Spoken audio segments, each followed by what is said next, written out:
We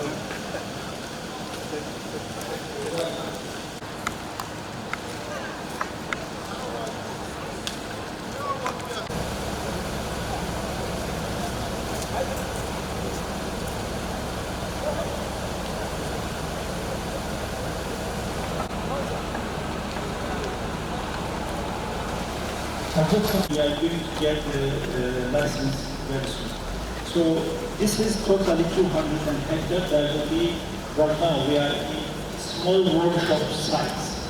There will be 208 workshops, which is going to support medium-scale industries. In totally, we are planning to do 200 factories. We will encourage, I will give you more brief in the presentation, but just I want you to see these small workshops first. So this is all, we are doing here precast production. You have seen here, we have a factories which is building the factories for operation. Now we will proceed to the precast production site and you will see. You have seen here, even including the roofing, we are producing pipes, many things we are producing in this premises. So when you finish this project, there will be 40,000 direct employees. We are really 40,000 direct employees. I hope it will partly solve the unemployment in Abuja. So this is what then we can proceed for the precast production line. That's good.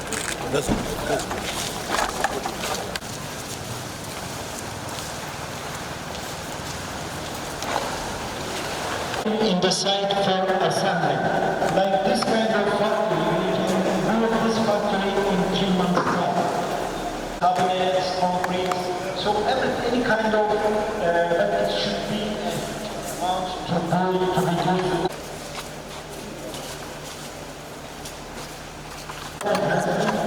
Design, and we are just discussing design and assembly. Staircase, even staircase, we are producing by here. This staircase for our sites. We are producing. Let's go.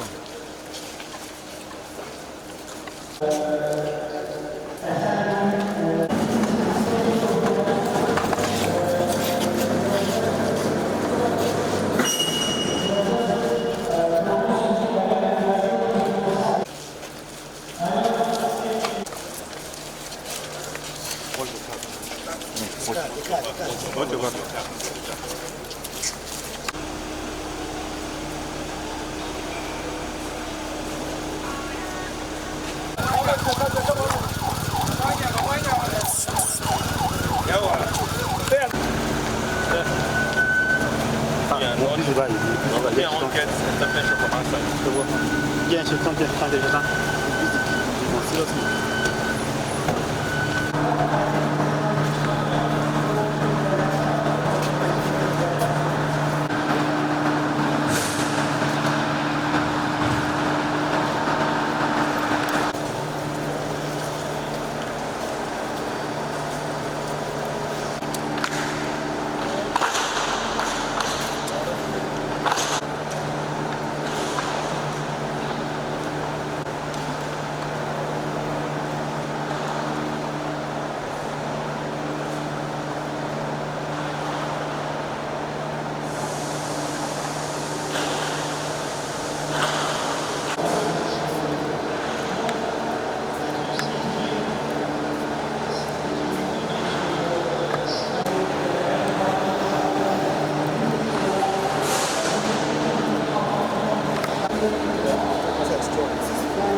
önümüz yok.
This is my first time of coming to this Abuja Industrial Park.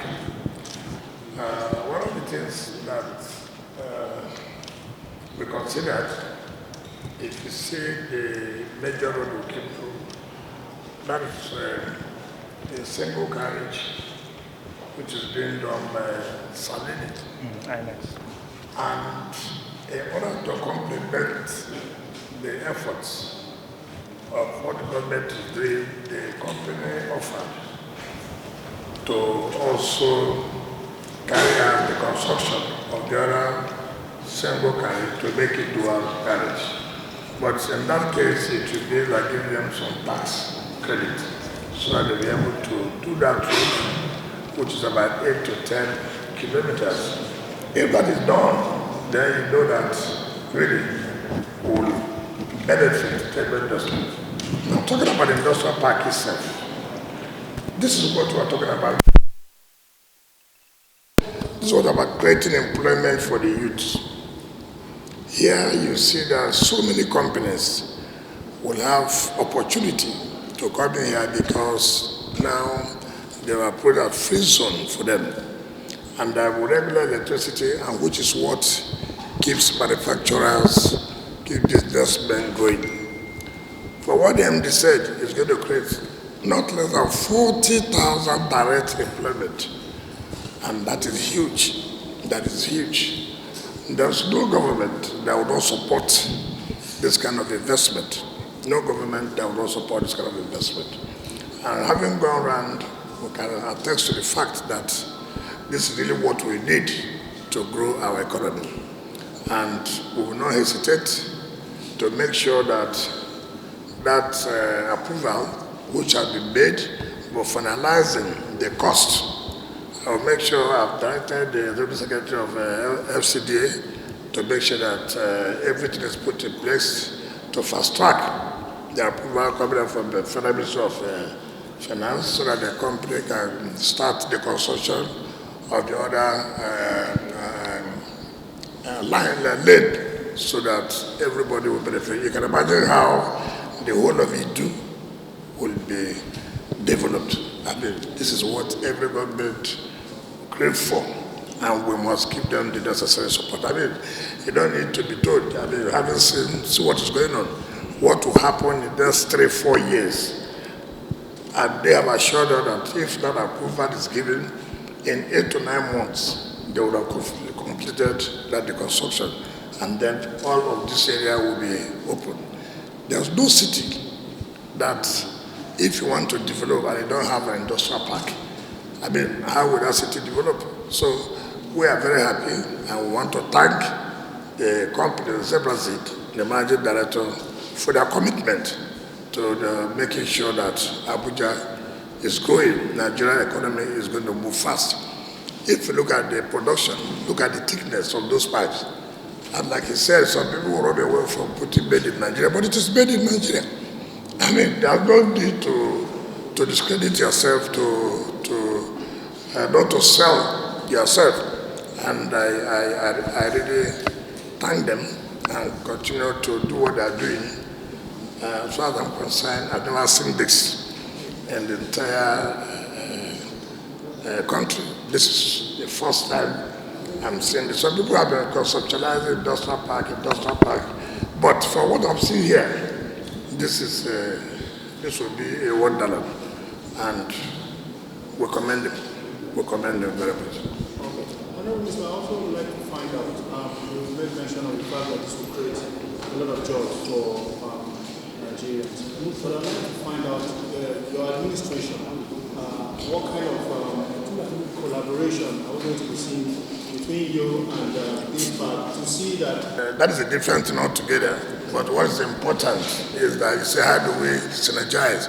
First of all, we gave out this land to them 12 years ago. We are constructing that road. Without that road, this industrial park cannot take place. So government has provided the infrastructure that will lead for the development of this industrial park. And then, talking about export, it's already a free zone. You remember, one of the incentives that can drive companies to come is where they are not taxed. And this is an incentive to so many companies. So when there is power, of course, what kills most businesses is because you have no stability of power, and that drives people away. Look at manufacturers. When there is no stability of power, the high cost of diesel to run their generators kills most of the businesses. But now you are sure that the power is there, which means their business will go on. What every government is interested is, first of all, creating employment. If you can create of not less than 40,000 jobs, you know what it means. It reduces the burden. It reduces the rate of unemployment. Two, it will grow the economy. It will grow the economy. And when it grows the economy, of course, like when I was riding with him, he told me one production they are doing, which will be exported out. Which will be exported out. And that Nigeria has the raw material, but has not been able to harness it. And they are doing that. That is export. For me, it's not everything you talk about export. What is important is first, create a job. When one job is created and production is made, and it's a good quality production, people will buy. Outsiders will also buy. So it has nothing to do with how do you tell Nigerians to buy made in Nigeria. I would not say that if your quality is not good, you should go and buy. Like, look at the pipes. They are producing quality pipes. Why would they not be attracted? Why would Nigerians, when you see this, you say you will not buy? But if you compare to other pipes that are not of low standard, you will encourage somebody simply because it is made in Nigeria. No. Look at the quality. It's made here. So people will come and buy. So for us, it is the quality. And we thank God that we're having some companies who are committed to making sure that they produce in Nigeria. Finally, sir, most of us here are living witness what happened during the NSAS protest. What is the administration doing security-wise to ensure that the business here thrive in case of... But you can see what the security agencies are doing. They are doing their best. If here is not safe, this industrial park will not take place. But they have confidence in the security agencies. That's why they can invest. And you can imagine how much is being put in here. So Abuja is safe. And we encourage people to emulate companies like this who have a belief that this country must grow. And you can imagine somebody putting millions of dollars in this kind of investment. If you don't have that belief, if you don't have that commitment, you won't put such amount of money. So people should believe that, yeah, the government is doing quite a lot. People should come. And in fact, I can tell you personally that I will personally brief Mr. President on what I've seen as far as this industrial park is concerned, because it's a mind-boggling. I can tell you that. Thank you, sir. Thank you.